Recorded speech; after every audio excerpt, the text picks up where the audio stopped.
네, 여러분 안녕하십니까. 덕구리입니다. 수요일 저녁입니다.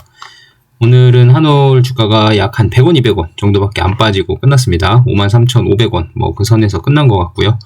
여러분들 오늘 장도 되게 심심한 장이었고, 이게 거래량 자체가 지금 워낙 많이 줄었어요. 지금 고점에 다 왔음에도 불구하고 거래량은 줄어들었는데 주가 자체는 그렇게 크게 조정받거나 그러지는 않고 있는 상황입니다. 지금 박스권에 비슷하게 들어간 느낌으로 있는데, 그러니까 5만 5천 원을 컷으로 아마 조금, 사실 매도세가 조금씩 물린 분들의 물량이라고도 좀 할 수 있고, 아니면, 이런 전고점? 그런 느낌이어서, 그쯤 되면 조금씩 팔려는 사람들이 있는 것 같아요. 열심히 파시기 바랍니다. 너무 땡큐고요. 그때 또 사주는 물량이 어떤 물량인지가 중요하죠. 오늘 같은 경우는 외국인들이 조금 팔았지만, 그거를, 연기금이 지금 3일째 들어오면서 그 물량을 받아들이고 있고, 연기금은 1월 28일부터 조금 매수세로 전환을 하고 1월 30일 잠깐 조금 팔았지만, 매수세로 살짝 돌아온 느낌입니다. 그래서, 그때 던진 물량들은 대부분 연기금들이랑 금융투자에서 좀 받아줬는데, 글쎄요, 금융투자 물량들은 이제 단기투자 물량들이 좀 있어서 사실 믿을만한 물량은 아닌 거는 맞아요. 금융투자는 일단은 금융투자 회사에 있는 돈으로 굴리는 사람들이기 때문에 양질의 자금은 아닙니다. 장기 투자를 하거나 그런 자금은 아니기 때문에 사실 좀 지켜봐야겠지만, 그래도 단타를 노리고 들어오는 금융투자라고 한다면 단기간에 상승을 좀 보고 들어오는 상황일 수도 있어서 지금 고점에서 물량을 좀 받아주는 것들이 있고요. 그리고 연기금 같은 경우도 지금 천천히 들어오려고 턴을 하고 있고, 조금 긍정적인 건 투신 자금이 조금 많이 들어오고 있어요. 요즘에 투신 자금도 꽤나 오랜 기간 들어오고 있습니다. 한 1월 16일부터 조금씩 들어오기 시작해서 매수량을 조금 늘려가고 있는 분위기가 있는데, 과연 내일 전고점을 돌파하려고 시도를 할지. 오늘 이뮤노반트 주가가 어떻게 될지 모르겠지만, 이뮤노반트는 지금 계속 박스권에서 2월 6일 이벤트를 기다리고 있는 듯한 느낌으로 옆으로 횡보를 하고 있습니다. 응축을 하고 있고요. 기모으기를 하고 있습니다. 과연 방향성이 어디로 갈지는 지켜봐야겠지만, 만약에 이번에 바토클리맙 테드 첫 번째 임상 데이터 결과가 발표되지 않는다면, 아이메로프루바트로에 대한 얘기만 가득 차다면 방향성은 위로 더 솟구칠 수 있는 확률이 더 높고요. 만약에 바토클리맙 테드에 대한 임상 첫 번째 데이터 결과가 유효성 여부 정도는 결정이 날 것 같은데, 만약에 유효하다고 발표가 나더라도 조금 위로 상방이 좀 열릴 것 같고, 그건 좀 보너스고요. 만약에 테드가 유효성이 안 좋다 그러면 아래로 살짝 내려왔다가 다시 아이메로프루바트에 대한 기대감으로 위로 다시 상승할 수 있는, 그러니까 이게 지금 많이 혼재되어 있는데, 사실 바토클리맙 테드에 대한 이슈는 이뮤노반트 주가 입장에서는 그렇게 크게 반영하고 있는 상황은 아니라서, 사실 그 자체가 결과가 안 좋다고 하더라도 그러면 아이메로프루바트에 대한 기대감이 살짝 꺾일 수가 있어서 조정을 좀 받을 수 있지만, 우리의 투자 포인트는 어디다? 그레이브스병이라고 했죠. 그레이브스병을 투자 포인트로 가져간다면 그때의 조정은 또 한 번의 기회가 될 수도 있는 상황입니다. 그리고 많은 딥한 조정이 있을 것 같지는 않아요. 바토클리맙 테드가 실패했다고 해서 깊은 조정이 있을 것 같지는 않고, 중요한 거는 아이메로프루바트에 대한 올해부터 데이터가 나오기 시작한다는 점. 류마티스 관절염과 CLE, 피부 홍반성 루푸스라고 하죠. 그 CLE에 대한 데이터 결과가 나오기 시작한다는 점을 주목을 해봐야 될 것 같고요. 지금 저번에 말씀드린 이벨루에이트 파마에서 지금 전 세계 의약품 파이프라인 중에서 유망한 신약가치 5등을 받은 파이프라인인데 정말 대단하죠. 그게 급등의 이유는 될 수 없어도 제가 말씀드린 건 뭐예요? 장기 투자의 이유는 충분하다라는 것들 한번 되새겨 보시고, 여러분들 끝까지 한번 투자를 이어가시는 게 어떠신지, 저는 좀 그렇게 하려고 생각 중인데, 여러분들 스스로 판단을 하셔야겠지만 저는 장기적으로 보고 가더라도 크게 무리가 없을 것 같다라는 생각을 좀 하고 있습니다. 그리고 나중에 이제 2027년 8년 또 지나면 다시 한번 말씀드리지만, 빅파마들의 특허 만료 기간이 다가오고 있습니다. 특허 만료가 되면 유사 제품들이 복제약으로 쏟아져 나오게 되고요. 빅파마들은 매출에 큰 타격을 받게 됩니다. 그러면 다른 신규 매출이 발생할 수 있는 파이프라인의 수요가 계속 니즈가 커질 거고, 그 중에 이뮤노반트는 이벨루에이트 파마에서 시장가치 5등 5등 정도, 그러니까 시장 가치가 상당한 수준의 약으로 평가받고 있기 때문에 M&A 물량으로 거론이 안 될 수가 없다라는 점 다시 한번 상기시키고 투자 포인트로 잡아가셨으면 좋겠습니다. 물론 한올바이오파마 입장에서는 안구건조증 치료제라는 파이프라인도 있긴 하지만 그게 사실 뭐 그렇게 안구건조증 치료제 시장 자체가 워낙 크지만 경쟁 약물도 많고 미리 자리 잡은 약물들도 많고 효능이 좋은 약물도 많아서 한올바이오파마가 그걸 출시를 한다고 해도 그렇게 크게 자리를 잡을 수 있을까라는 의구심은 있지만 그래도 어느 정도의 신약으로서의 가치는 인정받을 수 있다라는 점들, 그건 플러스 알파다. 이 정도는 좀 이해하시고 가시면 좋을 것 같습니다. 그래서 지금 53,800원 뭐 이 정도가 됐지만 53,500원 이 정도가 됐지만 지금 시가총액이 2조 8천억이거든요. 지금 이뮤노반트 시가총액은 7조 6천억, 그러니까 딱 반절이면 3조 8천억이어야 되는데 2조 8천억이면 아직 1조 원의 시가총액 가치가 올라갈 게 더 남았다. 그렇게 생각 안 하더라도 한 3조 원까지 이상, 3조 6천억까지 가면 3조 8천억까지 가면 좋겠지만 3조 5천억 원 정도까지만 가더라도 저평가가 상당히 해소되는 상황이거든요. 3조 5천억까지 가려면 지금으로부터 약 한 7천억 원 정도 더 오르면 되는 건데 7천억 원 정도 더 오르려면 지금보다 약 한 25% 정도는 더 올라야 된다는 얘기예요. 그러면 지금보다 25%만 6만 2, 3천 원 정도 된다는 얘기죠. 그 정도까지만 올라줘도 저평가가 많이 해소된 거긴 하다. 그래서 아직 업사이드는 많이 열려있다라는 점들 조금 더 알고 계시면 좋을 것 같습니다. 지금 이거는 저평가될 이유가 없어요. 제가 봤을 땐. 근데 저평가가 되고 있다는 거는 시장에서 아직 소문이 덜 났다는 얘기거든요. 아직 사람들이 많이 외면하고 있다. 아직 한올바이오파마를 잘 모르고 있다. 거론조차 잘 안 되고 있다. 이런 상황입니다. 다들 뭐 항암제다, 뭐 비만 치료제다, 그 뭐 플랫폼, 장기주사형 플랫폼 아니면 뭐 알테오젠처럼 제형 변형 플랫폼이든 이런 플랫폼들에 조금 많이 관심을 가지고 계시고 기술적 가치가 나중에 체결이 되면 크다라는 것들에 한방 투자를 좀 많이 하고 계시는 것 같아서 이런 실질적인 데이터가 나오고 시장 가치가 증명되고 전 세계 파이프라인 가치 5위를 차지할 정도로 상당히 유망한 종목임에도 불구하고 시장에서는 그걸 아직 외면하고 있어요. 그래서 지금도 이런 외면하고 있는 분위기가 정말 저는 투자 기회, 주식수를 늘려갈 수 있는 기회다라고 저는 보고 있습니다. 여러분들 한번 스스로 판단을 해보시길 바라겠습니다. 제가 여러분들 투자 자금을 책임져 드리지 못하니까 사람마다 말씀은 못 드려요. 그렇지만 이런저런 객관적인 상황, 아제넥스가 지금 증명해내고 있는 시장 가치, 그 다음에 FcRn 저해제에 대한 발전 가능성, 그 다음에 기존의 과학적인 데이터들 점점 쌓여가고 있다. 이건 팩트다라는 것도 참고해 보시고 한번 투자해 보시면 좋을 것 같습니다. 오늘은 IBK 투자증권에서 소중한 리포트를 또 발행을 해주셨어요. 정의수 CFA 님이라고 되어 있는데 일석십조라는 제목으로 레포트를 발행을 해주셨습니다. 에이프릴바이오와 한올바이오파마 두 개의 내용이 있고요.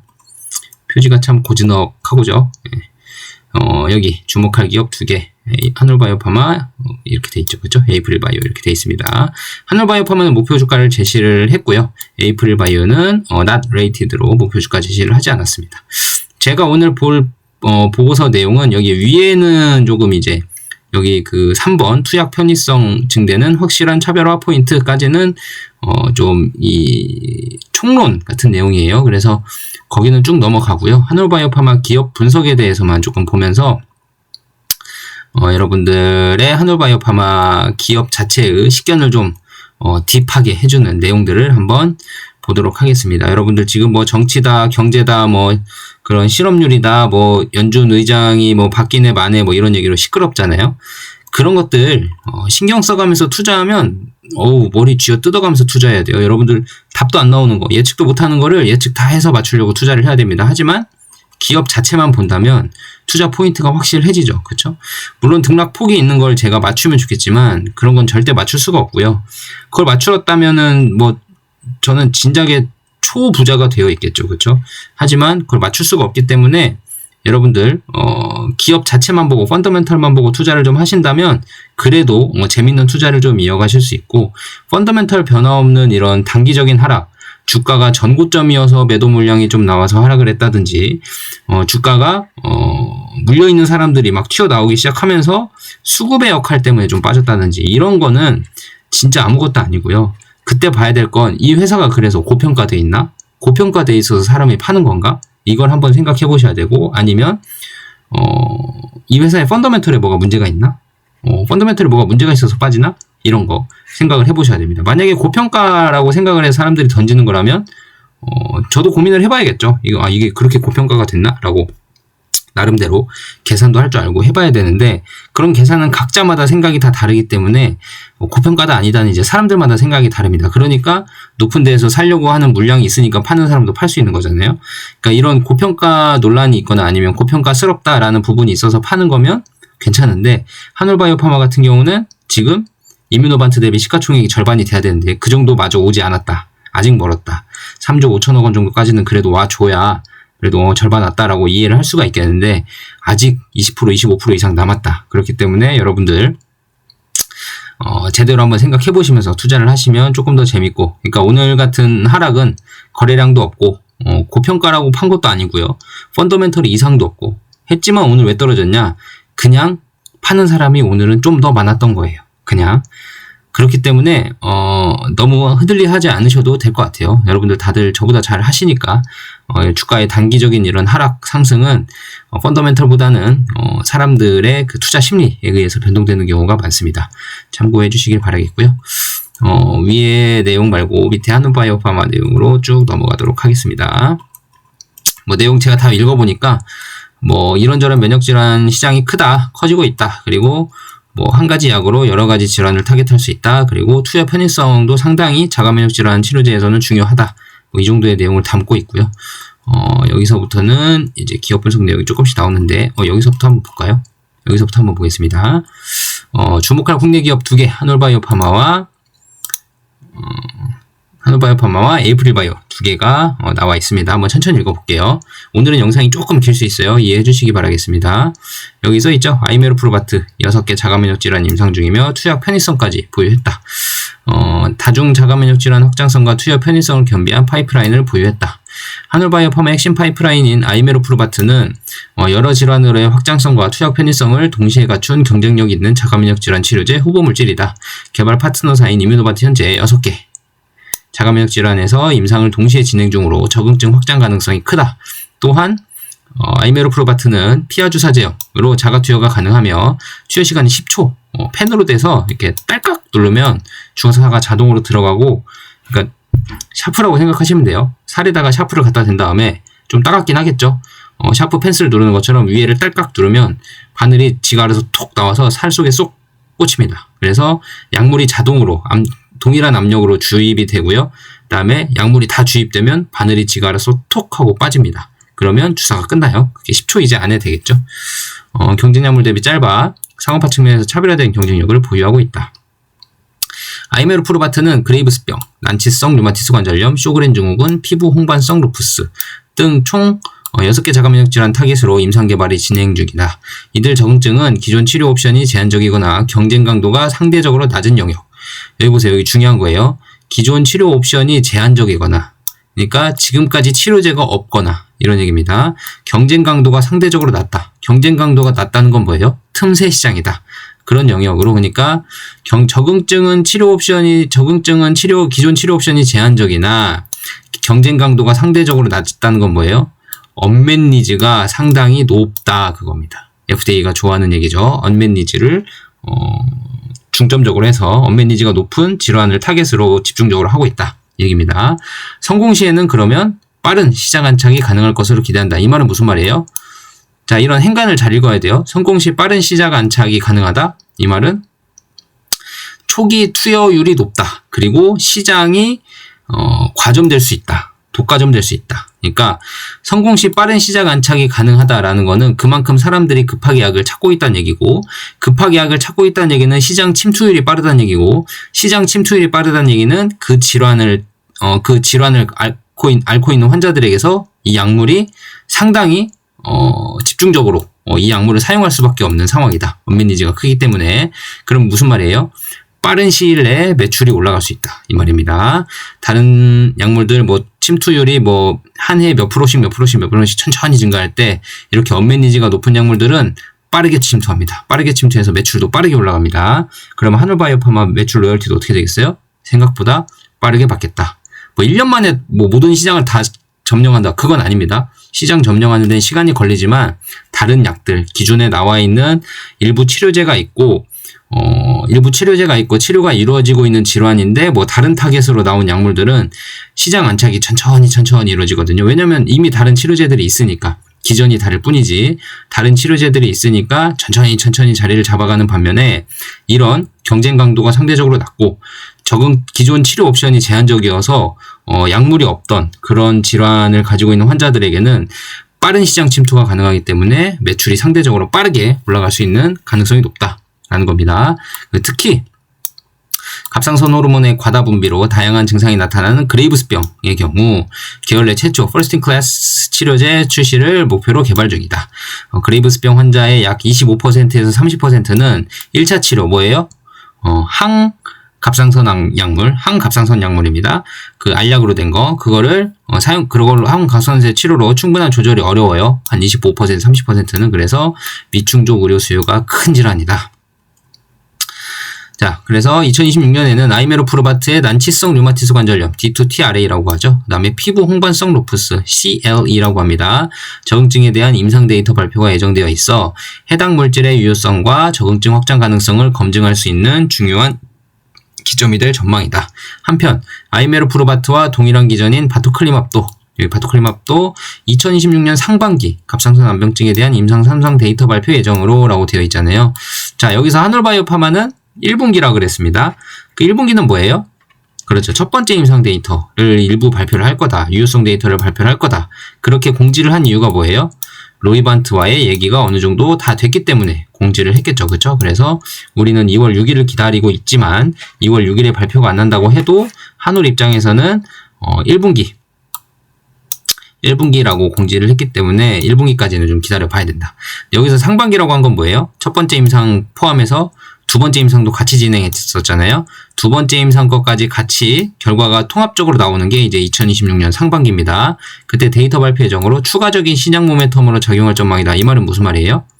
이거는 지금 신약 모멘텀 가치에 넣지도 않았다. 바토클리맘 얘기는 신약 모멘텀 가치에 넣지도 않았다. 그러니까 이때 2026년 상반기에 데이터 발표가 긍정적이라면 추가적인 신약 모멘텀, 그러니까 추가적인 밸류업이 가능하다. 추가적인 목표가 상승이 가능하다. 이런 얘기입니다. 자, 다음 또 읽어볼게요. 아이메로프로바트의 작용 기전은 태아 FC 수용체 억제이다. 이거는 약의 기전의 원리입니다. 이거는 다들 아시겠죠? 간단히 말씀드리면 우리 몸에 있는 항체는 재활용되는데 그 재활용되는데 가장 역할이 큰 게 FcRn이라는 물질입니다. FcRn이라는 물질이 항체를 재활용시키는데요. 자가면역 질환은 항체가 많아서 문제죠. 그래서 재활용이 되면 안 되니까 한올바이오파마 약물이 항체가 FcRn에 붙기 전에 한올바이오파마 약물이 FcRn에 먼저 붙어서 항체가 FcRn에 못 붙게끔 만들어가지고 항체가 재활용되지 못하게 하는 원리를 가지고 있는 겁니다. FcRn 억제제의 적응증 확장 잠재력은 글로벌 경쟁 기업의 사례를 통해 이미 입증되고 있다. 그 말은 무슨 말이에요? 시장성이 있다. 시장성이 충분하다. 라는 겁니다. 네덜란드 바이오텍 아제넥스는 2021년 FcRn 억제제 비브가르트를 전신성 중증 근무력증 GMG라고 합니다. 그 다음에 치료제로 승인받은 이후 만성 염증성 탈수 초성 다발성 신경병증 CIDP라고 합니다. 적응증을 확대를 했다. 2025년 예상 매출액은 약 40억 달러. 로 추정되며 출시 이후 가파른 성장세를 보이고 있다. 이 말은 무슨 말이에요? FcRn 저해제가 시장에서 상당히 자리를 잘 잡고 있다. 이 말이죠. 현재 약 11개의 적응증에서 임상이 진행되고 있으며 우린 6개인데 여긴 11개나 있죠. 많습니다. 다른 경쟁사인 UCB와 J&J, 존슨앤존슨 역시 FcRn 억제제를 중증 근무력증 치료제로 각각 2023년, 25년에 FDA 승인을 받아 출시를 했습니다. 경쟁사들의 얘기였습니다. 다음에 글로벌 기업들의 다중 적응증 전략을 통해 FcRn 억제제의 가치를 입증하고 있는 만큼 한올바이오파마의 아이메로프로바트도 향후 임상 데이터에 따라 확장형 파이프라인으로 재평가받을 가능성이 충분하다고 판단한다. 6개 임상을 진행하고 있다고 했죠. 앞으로 더 늘릴 겁니다. 지금 더 늘리고 임상을 하고 있을 겁니다.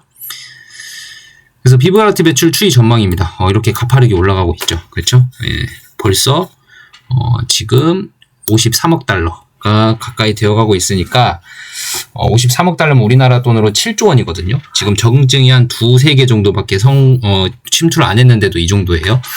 어마어마하겠죠. 그리고 지금 아직 이 비브가르트가 지금 타겟하고 있는 환자는 MG와 CIDP, 아까 말씀드린 거. 그 다음에 뭐 ITP도 있는데요. ITP 환자는 뭐 다른 치료제도 많아서 그렇게 시장이 크지 않아서 주요적으로 이 두 개의 약물이 지금 매출의 대부분을 차지하고 있는데 투여 환자 수가 약 4만에서 5만 명이에요. 지금 4만에서 5만 명인데 지금 이게 53억 달러, 그러니까 약 7조 원, 우리나라 돈으로 7조 원 정도입니다. 4만에서 5만 투여했는데, 근데 그레이브스병 같은 경우는 뭐예요? 이뮤노반트가 하고 있는 그레이브스병 같은 경우는 1차 치료제에도 환자가 그레이브스병의 약물에 불응한다. 그런 환자들이 몇만 명 추산이에요. 이뮤노반트가 약 33만 명 추산했습니다. 33만 명인데 조금 보수적으로 해서 제가 25만 명으로만 할게요. 25만 명. 왜냐면 더 줄여야 되는 거 아니냐라고 하시는데 이것도 충분히 줄였다고 생각할 만한 근거는 일단 여기는 그레이브스병은 퍼스트 인 클래스로 아마 진입이 가능할 거고요. 그리고 IgG 감소 농도가 약 70%, 그러니까 항체가 70% 이상 감소를 시켰냐 안 시켰냐에 따라서 반응이 확 차이가 납니다. 두세 배 정도 차이가 나요. 그렇기 때문에 아제넥스 약물이나 존슨앤존슨 약물이나 UCB 약물들은 IgG 항체를 70% 이상 감소를 못 시켜요. 그러니까 그레이브스병의 효능이 많이 뒤처질 수 있어요. 그러면 이뮤노반트가 대부분의 약물의 그 포텐을 가져갈 거고, 그래서 33만 명 중에 30만 명 잡으려다가 그건 너무 많이 잡는 것 같아서 25만 명 정도가 이 약을 투여를 받는다라고 좀 생각을 해보고 싶어요. 25만 명 정도 약물 투여받으면 어떻게 돼요? 4만에서 5만이 7조면 보수적으로 5만 명이 7조라 그러면 25만 명이면 5배잖아요. 그러면 35조 원입니다. 35조 원 매출이. 35조 원이면 어떻게 돼요? 여기에서 로열티 15%, 뭐 13% 받는다고 쳐볼게요. 13%, 15% 너무 진보적이니까 13% 받는다고 치면 35조에 13%면 약 몇이죠? 얼마죠? 339. 약 한 4조 원이 좀 넘네요. 그죠? 4조 원이 좀 넘는 매출에 대한 로열티가 발생을 합니다. 그럼 이 4조 원은 뭐예요? 시가총액으로 연결이 되겠죠. 신약 바이오 회사들이 보통 매출액의 한 뭐 30배 정도의 그 프리미엄을 받거든요. 시가총액이. 그럼 이것만 해도 120조 원이에요. 시가총액이. 뭐 이렇게 간다는 건 아닙니다. 뭐 갈 수도 있다는 거예요. 지금 다 이건 가정이죠. 제가 어떻게 될지 모르죠. 25만 명이 될지 10만 명이 될지 이건 아무도 모르는 겁니다. 근데 일단은 최대한 33만 명이라고 이뮤노반트가 조사를 했는데 이건 좀 회사 입장이니까 좀 크게 그 모수를 잡은 걸 수도 있고, 그래서 25만 명 정도로 낮춰서 좀 생각을 해보면 단순히 계산해보는 거예요. 뭐 이런저런 뭐 사정들이 다 생기겠지만 일단 계산적으로만 무슨 말씀이신지 아시겠죠? 이것만 120조 원입니다. 그러면 그레이브스병만 120조 원인데 시가총액 자체가 뭐 만약에 한 20배만 받아도 80조란 말이에요.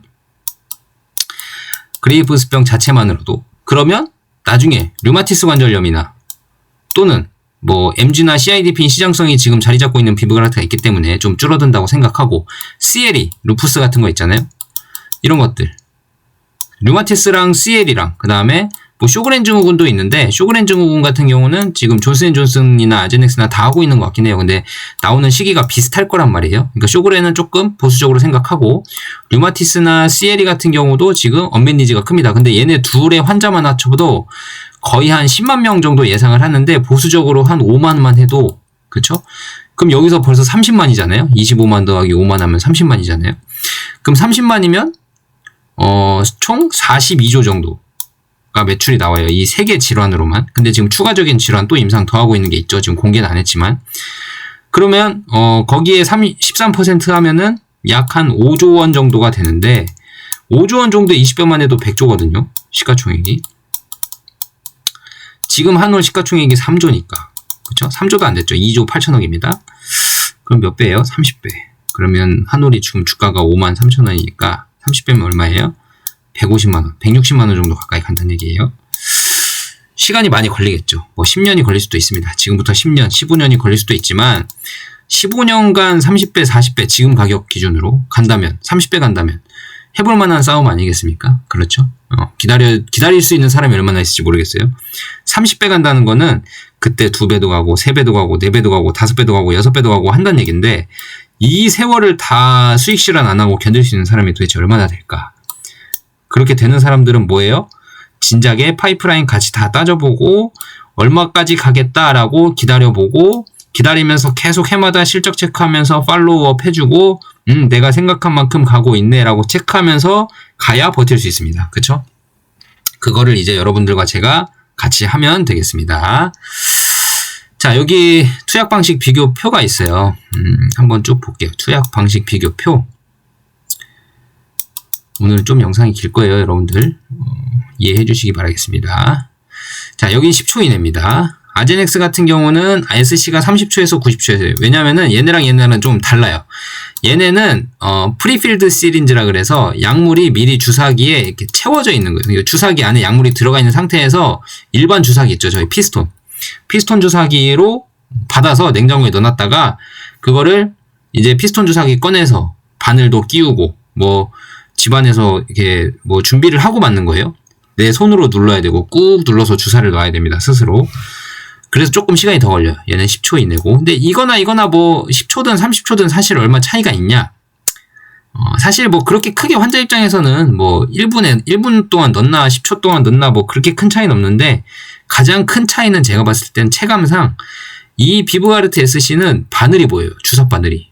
그러니까 환자들이 좀 거부감이 있습니다. 바늘도 되게 조그만한 바늘인데 얇은 바늘이긴 한데 좀 길어요. 그래서 좀 부담스러운 느낌이 없지 않아 있어요. 그래서 이거는 조금 거부감이 있을 수 있다. 하지만 얘는 하늘바이오파마 이뮤노반트 그 펜형 주사기는 바늘이 안 보여요. 그냥 이렇게 생겼습니다. 이렇게 생겼는데 여기가 이제 주사바늘 나온 데고 근데 바늘이 안 보이고 있다가 숨어 있다가 이걸 탁 누르면 바늘이 톡 튀어 나오면서 살이 이렇게 있겠죠. 살 안에 톡 들어가서 약물이 막 이렇게 들어갑니다. 약물이 막 들어가고 시간이 다 되면 그러니까 10초 이내에 약물 주입이 끝나면 바늘이 톡 올라와요. 그러고 이제 환자가 쏙 빼면 이제 살은 여기 있고 주사기는 이렇게 나와 있겠죠. 주사기를 뺐으니까 바늘은 다시 안 보여요. 그러니까 환자가 바늘 볼 일이 없어요. 이 주사기는 그 차이가 좀 있습니다. 이거는 뭐 짜바리 약물은 빼주시고요. 이건 다 IV니까. SC도 15분 이상 걸린다 그러죠. 이게 무슨 SC입니까, 그죠? 그리고 밑에는 이제 적응증 개발 현황이 있는데요. 이건 좀 참고해 보실 만할 것 같아요. 상당히 아이고 적고 비브가르트는 엄청 많네. 그 다음에 존슨앤존슨 작네. 이렇게만 보실 게 아니고 우와 확장력이 어마어마하네. 하늘바이오파마 이뮤노반트가 먹을 수 있는 자가면역 질환이 어마어마하네. 이 얘기입니다. 효능은 비브가르트보다 훨씬 지금 좋을 거로 판명이 되기 때문에 왜냐면 자가면역 질환 치료제의 가장 중요한 점은 항체를 얼마나 감소시키냐가 포인트인데 얘가 1등이거든요. 얘가 2등, 얘가 3등 같아요. 제 느낌, 객관적인 데이터를 봤을 때. 얘는 부작용이 좀 심하고 들쭉날쭉 해가지고, 얘는 좀 제외하고, 1등, 2등, 3등. 이런 것 같습니다. 그래서 1등 약물이니까, 적응증이 이만큼이나 되네? 라는 것들 한번, 보시면 좋을 것 같고요. 에이프릴 바이오는 넘어가겠습니다. 그래서 밑에를 한번 더 읽어보면, 여기는 비슷한 얘기들이 많아서 한번 쭉 훑어보고만 갈게요. 한 번의 성공이 판을 바꾼다. 2026년 신약가치 재평가의 중요한 분기점이다. 왜 그렇게 썼는지 목표주가 64,000원으로 신규로 제시를 하셨고요. 목표주가 사실 의미 없습니다, 여러분들. 이걸로 매수 하시면 안 돼요. 64,000원이면 팔아라. 이게 아닙니다. 64,000원쯤 갈라 그러면 또 올릴 거예요, 아마. 그러니까 이거 의미 없다. 이거 의미 없다 생각해 주시고 64,000원쯤 되면 딱 그 정도예요. 시가총액이 딱 반절 정도 돼요. 3조 5천억 원 정도 될 겁니다. 지금 3조 8천억이 반절인데 64,000원 정도 되면 3조 5천억 원 정도 될 거예요, 여러분들. 그 정도 시가총액이다 라는 것들 한번, 그러니까 적정가치, 지금 적정가치는 이 정도다, 지금의 적정가치는 이 정도다 라고 생각하는 거죠. 한번 읽어볼게요. 2026년에는 차세대 FcRn, 억제제 아이메로프로바트의 난치성 류마티스 관절염 등록 임상과 만성 피부질환인 피부 홍반성 루푸스 CLE의 개념 입증 임상에 대한 주요 데이터 발표가 기대된다. 이는 IMVT1402가 처음으로 임상 효능을 직접 입증하는 결과. 이거 중요하죠.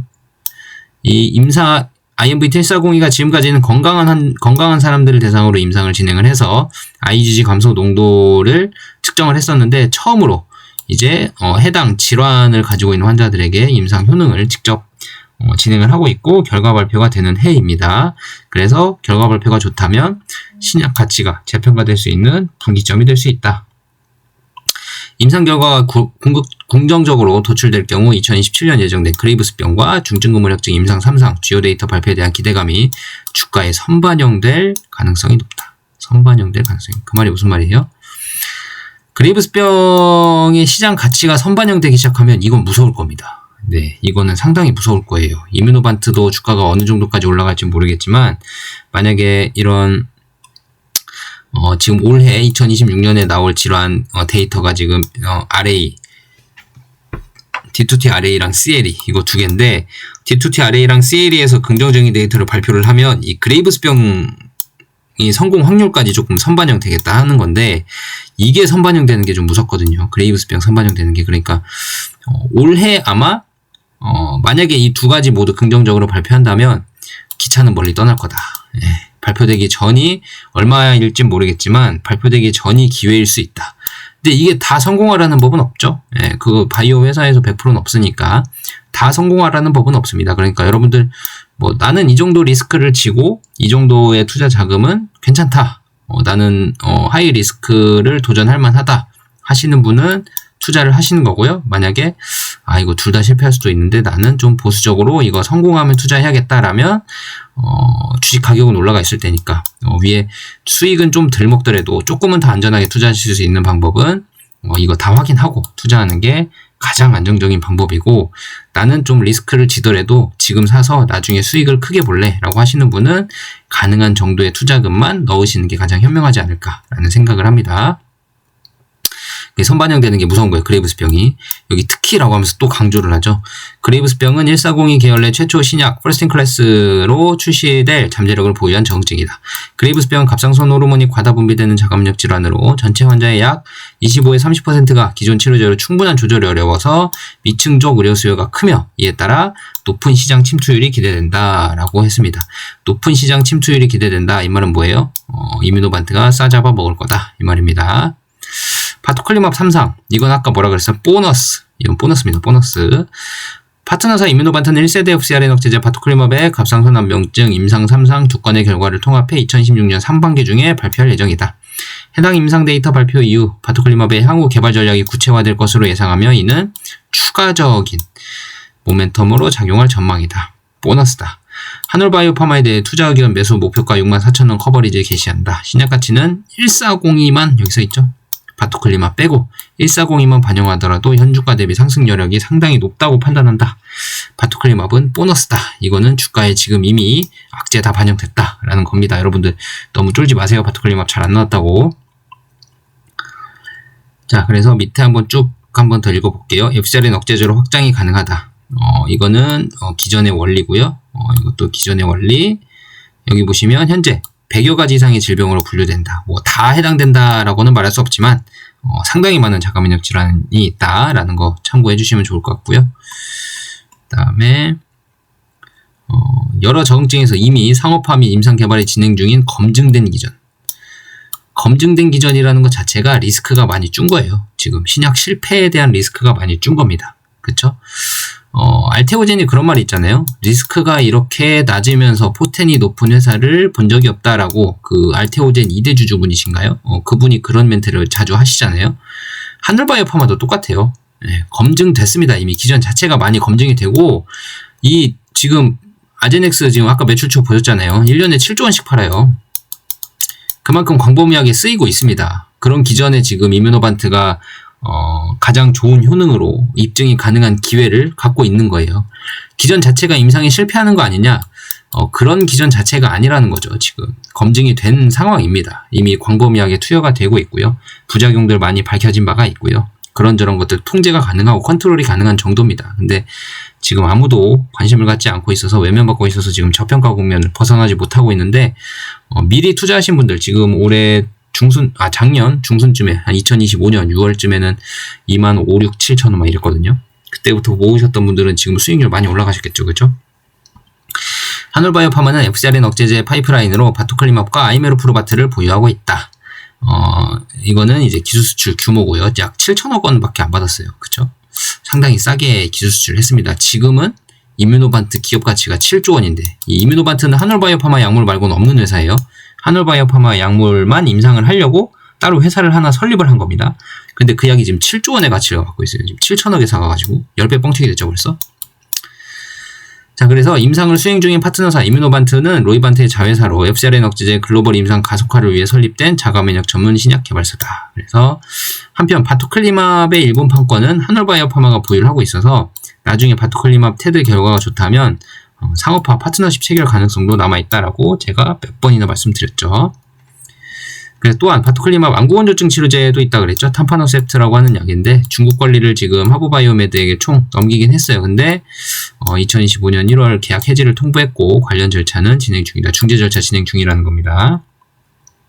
그 다음에 바토클리맙 임상으로 효능은 이미 확인이 됐다. 이뮤노반트 2025년 3월 중증근무력증 바토클리맙 임상 3상 탑라인 데이터를 발표하면서 효능을 이미 입증을 했어요. 중증근무력증에서는. 근데 아이메로프로바트에 집중을 하면서 바토클리맙은 상업화를 보류하겠다라고 지금 발표를 한 상황이죠. 중증근무력증은 신경과 근육 사이 신호 전달에 장애가 발생하는 자가면역 질환으로 눈꺼풀 처짐, 눈이 잘 안 떠져요. 그리고 겹보임 등 안구 증상이 대표적이며 발음이 정확하지 않거나 삼킴 곤란 등의 증상도 나타난다. 발음하려고 해도 근육이 움직여야 되고 삼키려고 해도 근육이 움직여야 되는데 항체가 자꾸 근육의 신호 체계를 공격을 하니까 이 근무력증, 근육에 힘이 없어지는 질환입니다. 임상 주요 지표인 MG-ADL은 중증근무력증 환자에서 흔히 나타나는 증상을 평가하는 설문지표로 말하기, 씹기, 삼키기, 호흡 등 8가지 항목으로 구성이 되어 있는데요. 총점이 2점 이상 감소할 경우, 그러니까 환자들은 점수가 높아요. 근데 약물 투여에서 2점 이상 감소할 경우를 임상적 의미 있는 개선이라고 판단을 하는데 바토클리맙은 임상 3상에서 고용량, 투여근 환자 12주차 MG-ADL 점수가 5.6점이나 감소했어요. 위약군에선 3.6점 감소했고요. 그래서 통계적으로 유의미한 개선 효과를 보였다. P-밸류가 거의 우연에 일치한 게 아니다. 이건 정말 약물에 의한 효과다라고 보여주고 있죠. 또한 경쟁 약물 대비 IgG 감소율과 MG-ADL 개선 점수에서 경쟁력 있는 결과를 확인을 했고 IgG 감소와 임상 효능 간의 명확한 상관관계를 입증을 했다. 이것도 중요합니다. IgG 항체 감소가 많으면 많을수록 임상의 효능이 좋다라는 상관관계가 증명이 된 거예요. 자, 여러 가지 데이터를 보면 아제넥스는 마이너스 4.6점 MG-ADL 점수가 감소가 됐고 존슨앤존슨은 마이너스 4.7점. 근데 이뮤노반트에서는 저용량이 4.7점이에요. 그러니까 이 말은 무슨 말이에요? 바토클리맙 저용량은 다른 경쟁사 약물의 데이터와 비슷한 수준의 데이터가 나오는구나 라는 걸 알 수 있습니다. 그러면 아이메로프로바트도 마찬가지예요. 아이메로프로바트의 저용량은 기존에 있는 다른 질환, 다른 경쟁사들의 데이터와 비슷하겠구나. 고용량은 독보적이겠구나 라는 것들 5.6점 감소시켰죠. 상당합니다. 현재 이뮤노반트는 바토클리맙의 상업화보다는 차세대 FcRn 억제제인 IMVT1402의 임상 가속화를 우선순위에 두고 있어요. 그래서 바토클리맙 상업화를 뒤로 미뤘죠, 지금. 이는 바토클리맙 투여 시 알부민 감소와 LDL 콜레스테롤 상승이 관찰됐기 때문이다. 알부민 감소할 경우 혈액량이 줄어 혈압저, 어지럼증 느낄 수 있고요. LDL 콜레스테롤이 상승할 경우에는 동맥경화증이나 심장질환 위험을 높일 수가 있습니다. 하지만 1402 아이메로프로바트는 알부민에 대한 영향을 최소화하도록 구조적으로 설계된 차세대 후보물질이고요. 2023년에 뉴질랜드 임상 1상 결과, 그러니까 건강한 사람들을 대상으로 약물을 투여해봤을 때 바토클리맙과 유사한 수준의 IgG 감소 효과를 보이면서도 알부민이나 콜레스테롤 수치 상승에는 영향을 미치지 않는 것으로 확인이 좀 됐습니다. 그래서 지금 많이 기대를 하고 있죠. 여기 보시면 이게 지금 IgG 항체 감소율이고요. 이게 지금 분홍색이 1402고 그 다음에 요거 파란색이 분홍색이 이제 저용량이고 파란색이 고용량이에요. 차이가 많이 나죠. 그리고 여기는 알부민 정상이나 약물이나 별 차이가 없죠. 그리고 LDL 콜레스테롤 변화 정상인이나 약물이나 별 차이 없습니다. 항체는 많이 줄고 그쵸? 네, 이 정도까지 알아보시면 될 것 같고요. 바토클리맙의 임상을 통해 IgG 감소율이 높을수록 임상 효능이 개선되는 상관관계가 확인된 만큼 이뮤노반트는 이러한 기존적 임상적 근거를 바탕으로 IMVT1402의 베스트인클래스 잠재력에 주목하며 상업화 전략을 가속하고 있다. 실제로 바토클리맙은 중증근무력증뿐만 아니라 그레이브스병 그리고 CIDP 임상 이상 결과에서도 IgG 감소율이 높을수록 임상 효과가 좋아지는 경향을 다시 한번 확인해줬다. 그레이브스병에서도 IgG 감소율이 70%냐 70% 미만이냐 아니면 70% 이상이냐에 따라서 반응률이 약 한 3배가 좀 안 되게 차이가 나죠. 70% 미만일 때는 23%밖에 반응을 안 했는데 70% 이상의 IgG를 감소하니까 60% 가까운 환자가 반응을 했고요. MG 같은 경우도 IgG 70%보다 미만으로 감소를 한 환자는 31%의 MSE라는 거는 MG-ADL 점수 아까 있잖아요. 환자들 점수가 높다 그랬잖아요. 그 점수가 0점이나 1점으로 정상인 수준에 가까워진 환자들의 비율을 얘기하는 거거든요. MSE라는 게. 그게 이제 31%가 됐다는 거고 70% 미만 감소시켰을 때 IgG를. 근데 항체를 70% 이상 감소시켰을 때는 53%까지 늘어나죠. 그렇죠? 그리고 CIDP에서도 70% 미만 감소시켰을 때는 CIDP 환자 반응률이 44%였는데 70% 이상 감소시키니까 84%로 2배 가까이 뛰었죠. 그렇죠? 그러니까 이 70%의 임계치를 넘느냐 안 넘느냐 이게 중요합니다. 근데 이뮤노반트는 고용량 투했을 때 70% 감소를 넘는 거고요. 항체를. 근데 다른 약물들은 다 그게 안 된다. 여기 보시면 IgG 감소 농도, 여기 보시면 존슨앤존슨, 아제넥스, UCB 이렇게 있는데 한올이 월등하죠. 이뮤노반트가. 참고하시면 될 것 같고요. 적응증 데이터 발표 기대. IMVT140의 ACPA, 항시트룰이나 단백질 항체, 양성인 난치성 류마티스 관절염, D2T-RA라고 합니다. ACPA 양성인 D2T-RA. 이거를 ACPA 플러스 D2T-RA라고 표현을 한 겁니다. ACPA 양성이고 D2T-RA에 대한 등록 임상과 CLE, 피부 홍반성 루푸스에 대한 개념 입증 임상의 탑라인 데이터가 발표될 것으로 기대가 되고요. 올해 2026년입니다. IMVT14015는 처음 임상 효능을 직접 입증하는 데이터로 신약 가치에 대한 시장의 재평가 계기가 될 것으로 전망한다. 피부 홍반성 루푸스는 피부 발진, 가려움증, 흉터 등을 특징으로 하는 만성 자가면역 피부 질환으로 외모 변화로 인해 삶의 질이 크게 저하된다. 그러나 지난 50여 년간 새로운 치료 옵션은 거의 등장하지가 않았어요. 이만큼도 언맷 니즈가 상당하죠. 50년간 치료제가 없었답니다. 1차 치료제인 하이드록시클로리킨은 말라리아 약이에요.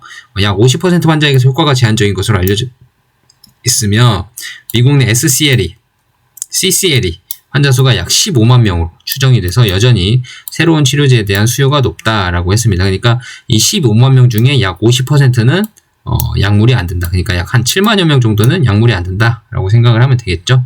이뮤노반트는 총 56명의 SCLE와 CCLE 환자를 대상으로 위약과 비교 임상을 진행 중이에요. 이상입니다. 임상 이상.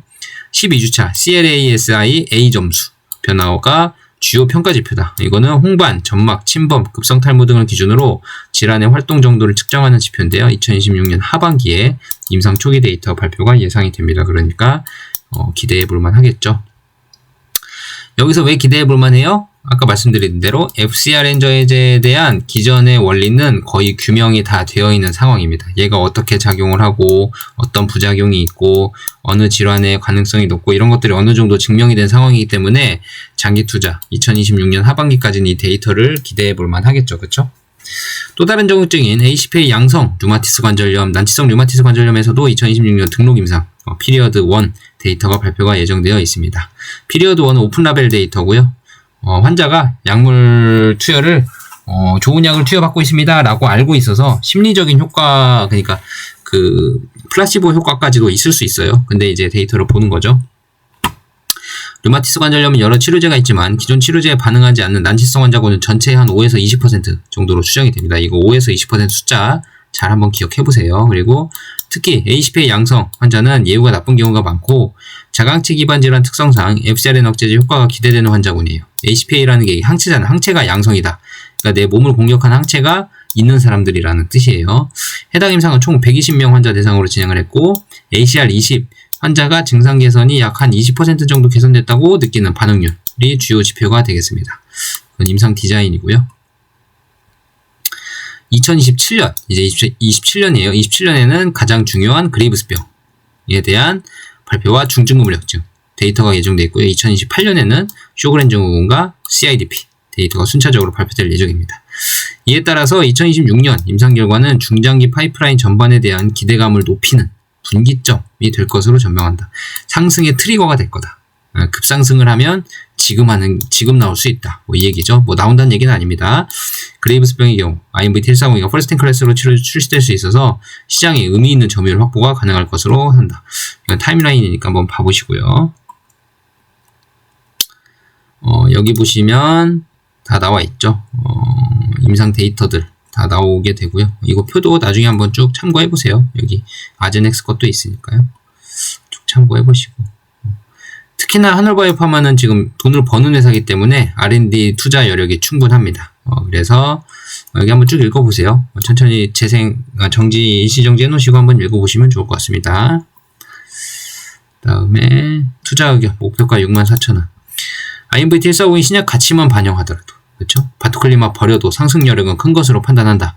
최근 바토클리맙 반환 이슈가 단기적인 잡음이요 작용했지만 이는 새로운 리스크로 보기는 어렵다고 본다. 파트너사 이뮤노바트는 이미 지난해부터 바토클리맙의 상업화보다는 IMVT 145인 임상 가속화에 전략 우선순위를 두고 있기 때문이죠. 그래서 바토클리맙의 갑상선 암벽증 정후증 탑라인 데이터 발표 그리고 안구건조증 치료제에 대한 임상 데이터 발표 등 추가적인 모멘텀이 좀 남아 있습니다.